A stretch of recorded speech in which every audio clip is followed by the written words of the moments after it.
Hey, moms and dads, don't you just love when your child reminds you about a school project at bedtime the night before it's due?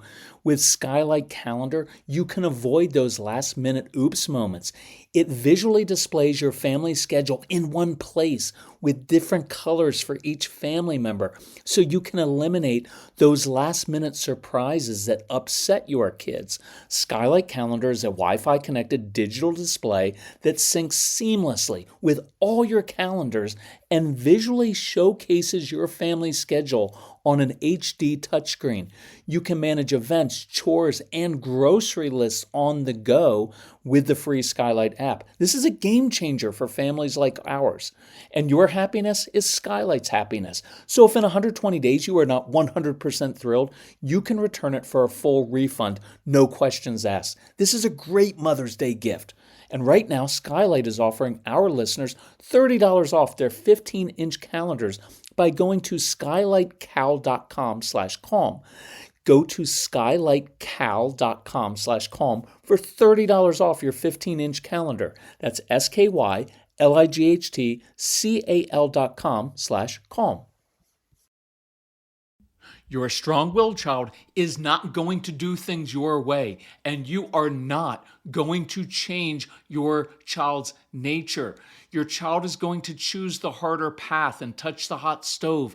It's just the way they're made. And you can either keep fighting your child or accept this is the child you've been given, and you can try a different way. Now, many of you come from one of two places. Perhaps you're the naturally compliant person who grew up following rules. This is tough for you because when someone asks you to do something, your natural instinct is, well, you just do it. Why is that so hard?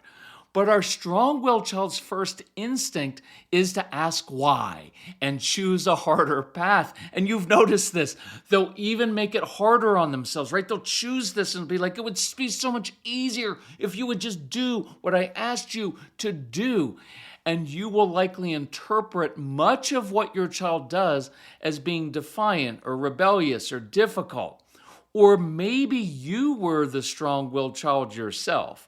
So you and your child are a lot alike, and you can push each other's buttons without even trying.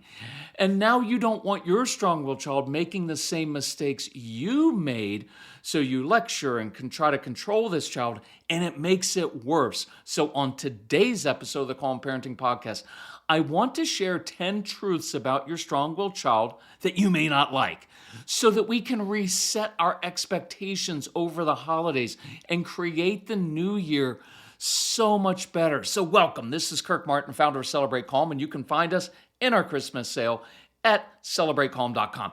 Look, I know every week I ask you to take a very different approach to your strong-willed child, and it makes you uncomfortable, and you'll find yourself falling back into the same old patterns of thinking you can change your child by lecturing, micromanaging, trying to fit this child into your own mold or the one that you want. But every time you do, you'll be reminded why the typical approach hasn't worked for the past 4 or 14 years. So I applaud you, moms and dads, for continuing to wrestle with these ideas, with your own childhood issues while you're raising your own child with a spouse who may or may not be on board. I promise you, this approach will work over time, and the fruit will be a relationship you actually enjoy and cherish one day, even if the path to getting there is fraught with fights and tears and doubt.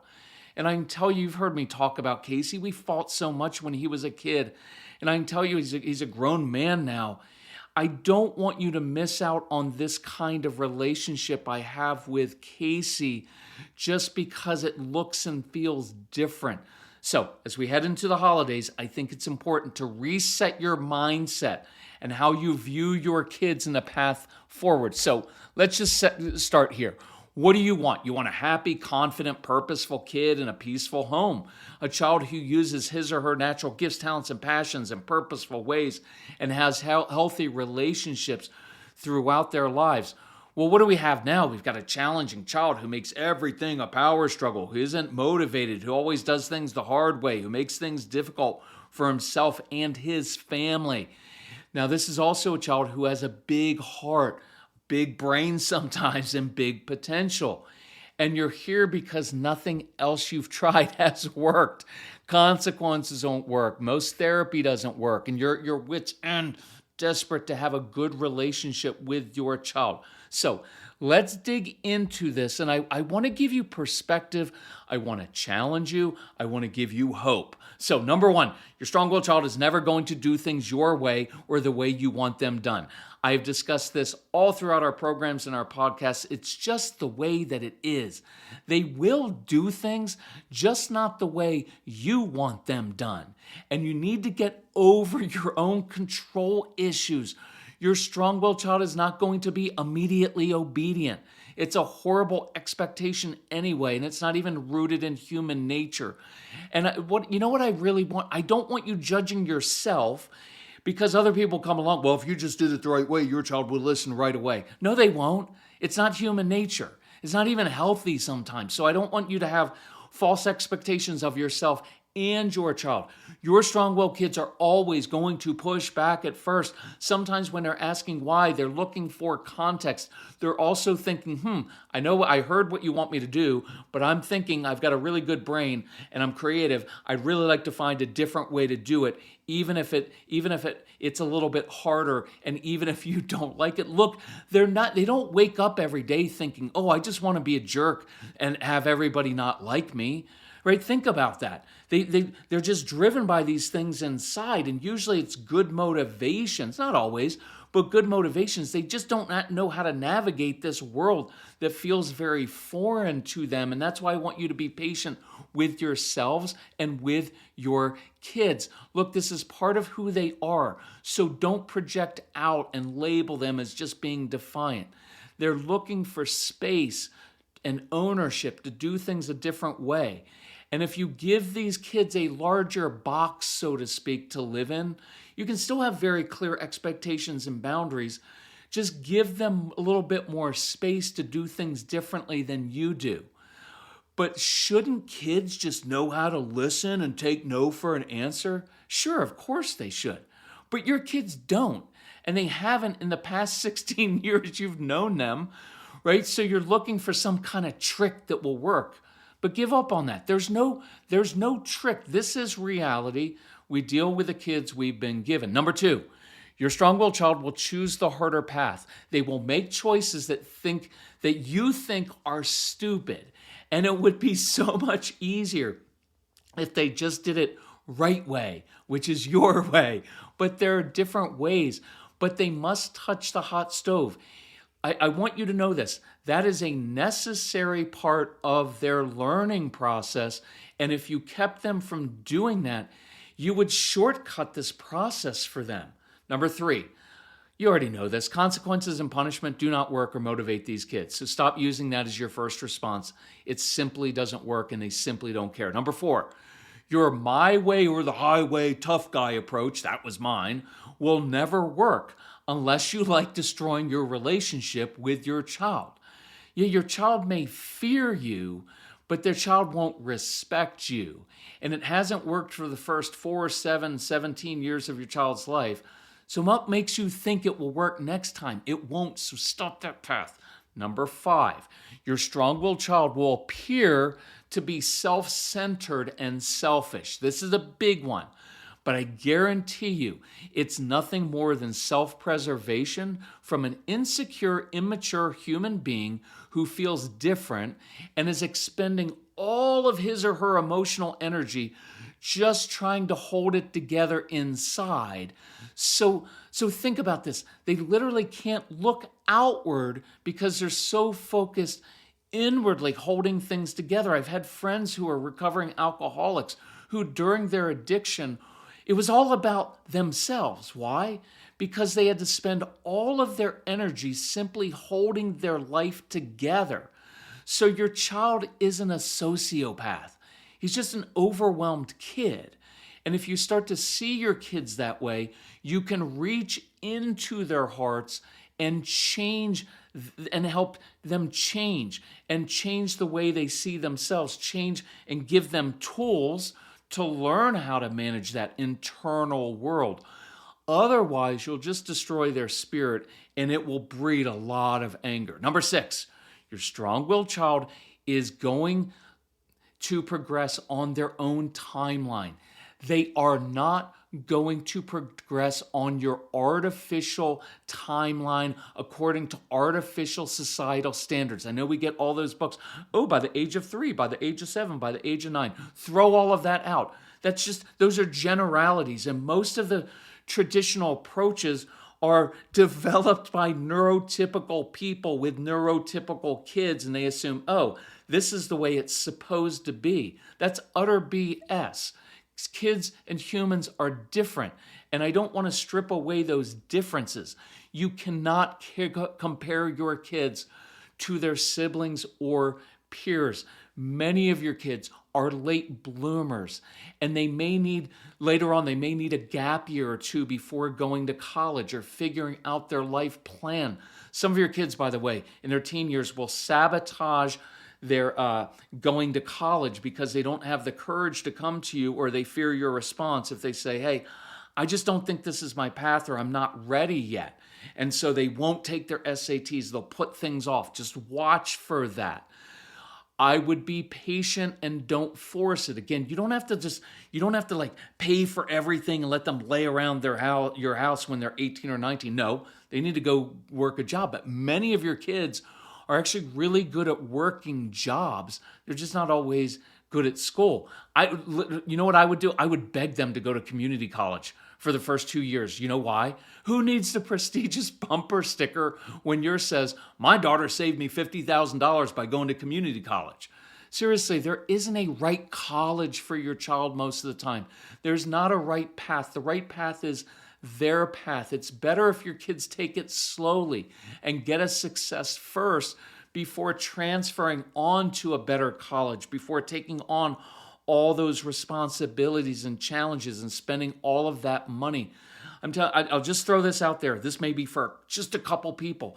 Some of your kids may do better, and it might be the right path for them to drop out of school when they're 16 and get their GED and go start working a couple jobs. And when they're ready, they start taking a couple classes at the community college, and it allows them to mature and grow up. Be open to a different path for these kids. I want you to know, moms and dads, they're going to be okay. It's just going to be a different path, and there's nothing wrong with that at all.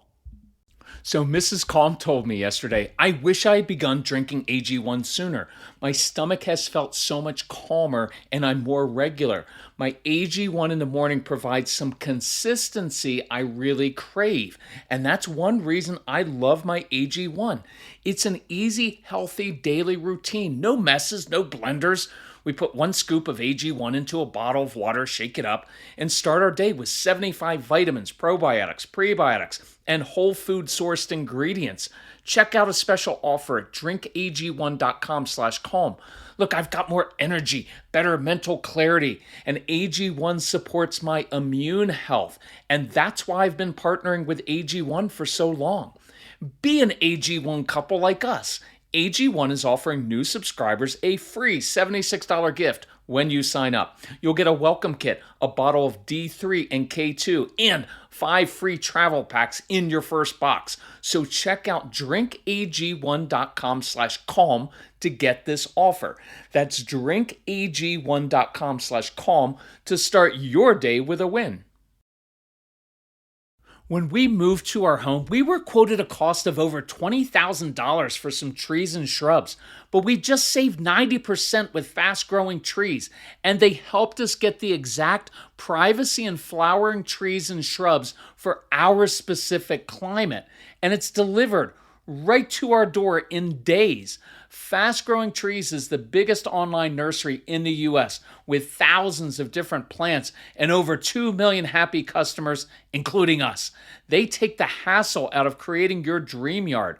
Their Alive and Thrive guarantees ensures your plants arrive happy and healthy. Plus, get support from trained plant experts on call to help you choose and care for the right plants. This spring, Fast Growing Trees has the best deals for your yard, up to half off on select plants. Plus, listeners to our show get an additional 15% off their first purchase when using the code CALM at checkout. That's an additional 15% off at fastgrowingtrees.com using the code CALM. fastgrowingtrees.com/CALM. Offer is valid for a limited time. Terms and conditions may apply.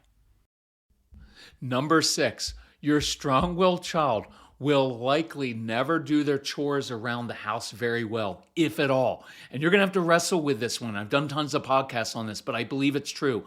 Our son Casey was virtually useless as a child around the house. He was. But outside the home, he was extremely responsible and he was awesome for other people. And remember, you're raising your kids to be adults who are successful in the real adult world. Many of you have kids who just aren't that great at the kid world. And so you're going to have to reconcile this within yourself. What we decided we wanted was a kid who grew into a respectful, responsible adult who can live on his own and be responsible. And on his own, he was fantastic. He was just awful for us sometimes. So we let things go. And you're going to think, oh, if he doesn't learn how to do his chores, he won't be able to keep a job. And that is a lie. Look, if you have 3 kids, you'll want all of them to do the same number of chores, and they aren't. The strong-willed child will pay one sibling to do his chores and manipulate the other one. And your appropriate response is, you know what, that's good thinking, strong-willed child. You've determined that doing chores is boring, but you're really good at making money. So with that money, you paid your one sibling to do your chores. That's called delegation. It's a mature, smart strategy used by entrepreneurs, and you're a born entrepreneur. And then you manipulated your other sibling. That's because you understand human nature. And some people call that influence. Well done. You give them a fist bump and walk away. And yeah, look, I know that's hard, but I would encourage you. That's real life. And the real problem in this situation is the child who allows himself or herself to get manipulated. That child needs to learn some self-respect, to be assertive, and not allow other people to take advantage of them. By the way, I'll save you some trouble. Your strong-willed toddler will not pick up all of their toys by themselves, even if they dump like 40,000 Lego blocks on the floor. They're just not going to do it. And you're going to be on the floor grumbling, picking up even more toys than your child. It's just the way it goes. And no, it doesn't mean they're going to grow up to be lazy and entitled and irresponsible. There are just certain things that I've seen in the course of working with almost 1 million families that happen again and again. And I'd rather you not fight over all of these things all the time. Remember, we've talked about reading the moment. Sometimes you just do what works in the moment so that you can live to enjoy or fight another day. Number 8, your strong-willed child is going to make you really uncomfortable and cause some disagreements with your spouse, because in addition to the chores issue above, here are a few more. And look, I'm really just trying to be honest with this. I could take just the tough, typical parenting approach. You know what? You need to bear down on your kids. You let them know if they don't pick up those toys and those Legos, you're going to take them to Goodwill. And 3 minutes later, your child will pick up the toys and head out the door and say, hey, see you in a few. I'm taking my toys down to Goodwill myself. Right? They just don't respond to the same things. And I am a realist. And what I want you to focus on are the more important things over time. Look, your strong-willed child probably won't show, they're not going to show their work when doing math programs because it's stupid. I just showed you my work by getting the answer right, duh. And your child's kind of correct with that. And I did this on a recent podcast. A lot of times what's happening is your kids see patterns in things, and so they look at a math problem and they're like, oh, I see the answer, and they just write it down. And then the teacher and parents ask this child to write down a process that they don't even use. And if you really think about it, we do this with our kids all the time. We're like, hey, I know you're made this way and your way of thinking is completely different, but I want you to think like everybody else thinks. I want you to deny your very nature and just do things the way I do them and everyone else does them, because that would be so much easier for you and for me. That's what we're often doing with our kids. And I want you to wrestle with those things because it's hard. Your strong-willed child may do the minimal work necessary just to skate by. And I get that. It's frustrating. You're going to project in the future and think, oh, if they don't do their best at everything, how are they going to be successful in life? But the truth is, you should go to that child and say, you know what, that's actually really smart because you don't care about grades right now.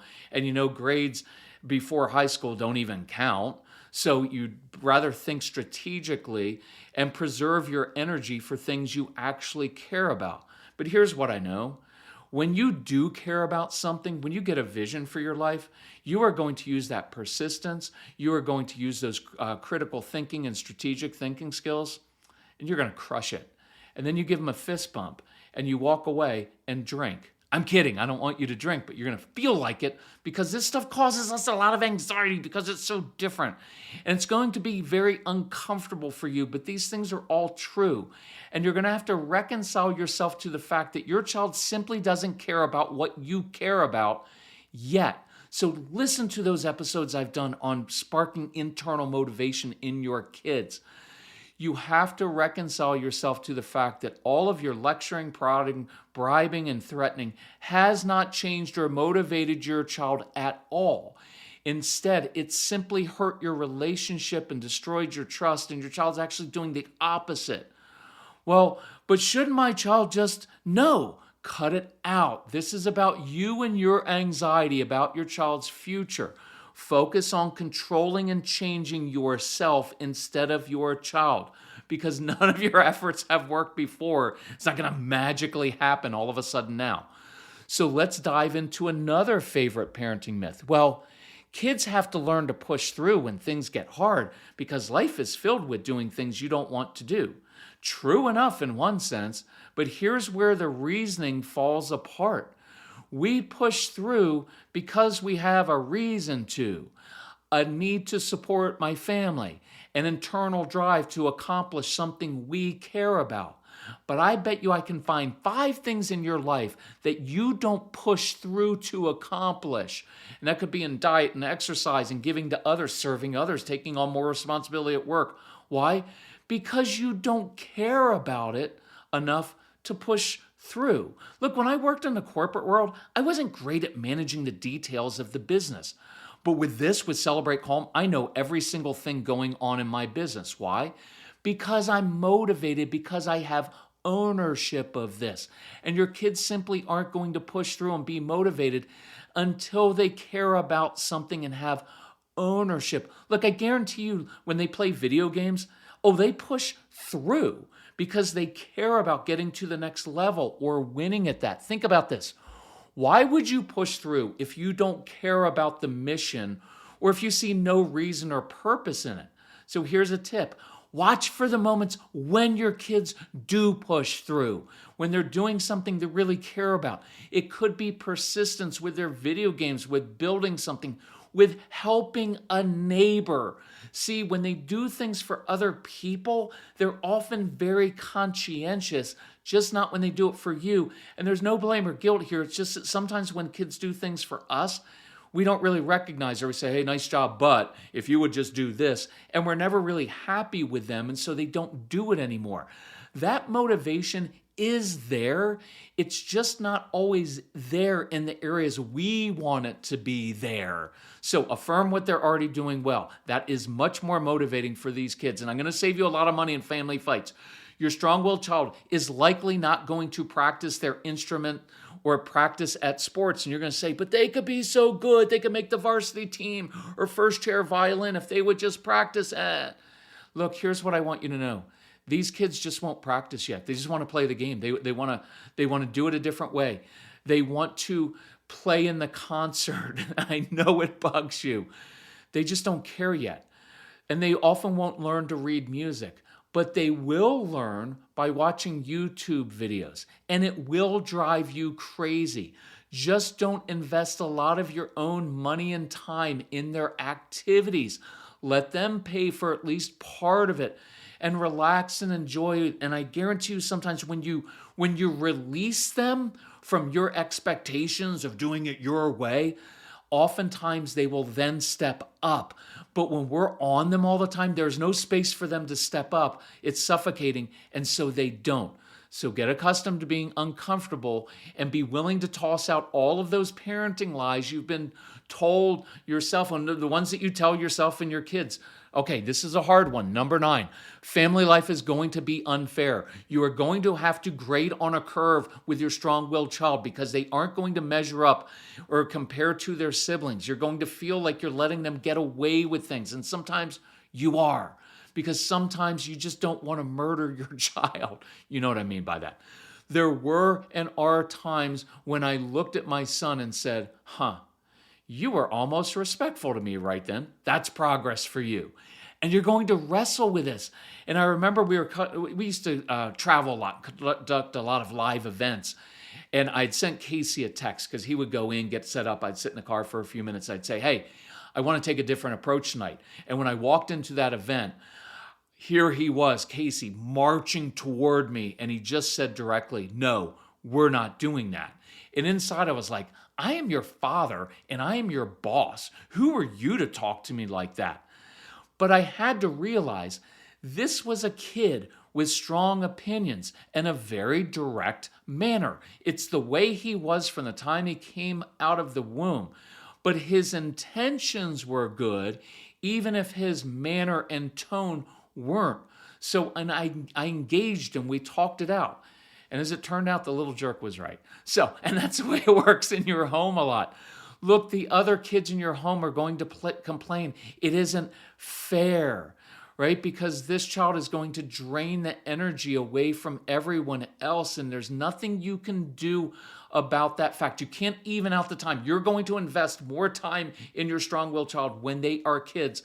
So don't try to fight that and don't feel guilty because it's actually a gift to the other kids because they get away with a lot more things because you're so busy correcting the strong-willed child. And when the other kids say it isn't fair, you can remind them of this. Oh, you want to talk about fairness? Well, let's talk fairness. You know what else isn't fair? It's not fair that you were made with a brain and personality that makes it easy for you to get good grades in school, to do your homework quickly, to make friends and have sleepovers and generally be likable and compliant. And yet your brother's brain is wired in such a way, he has to work 5 times harder than you to sit still all day, to memorize information for a test, and to do homework. It's not fair that it's harder for him to connect with kids his own age. Have you ever noticed how difficult life is for him? Would you want to walk in his shoes or trade places with him for a day? I don't think so. So instead of talking about fairness, we could also talk about gratitude.